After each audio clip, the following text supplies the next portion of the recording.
Hello guys, in today's video, I'm gonna show you how to fix Rockstar Games Launcher could not establish connection errors. Let's begin.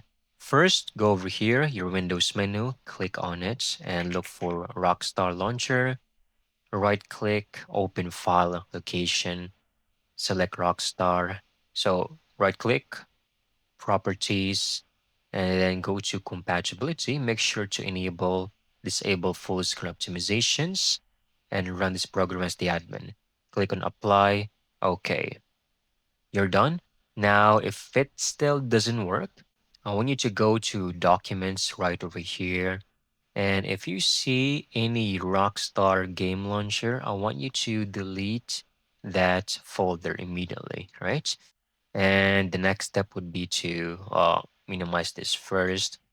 Go on your Windows menu, look for virus and threat protection.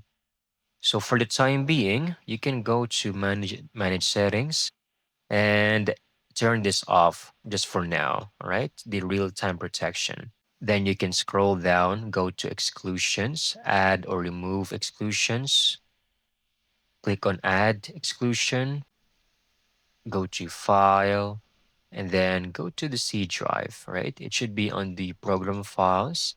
Scroll down and look for Rockstar Games.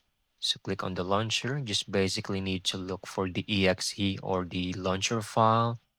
So this one, and it will show up right over here. And that's it. This should fix your issues with the application or the launcher itself. Thank you so much for watching. I hope you found this video very helpful.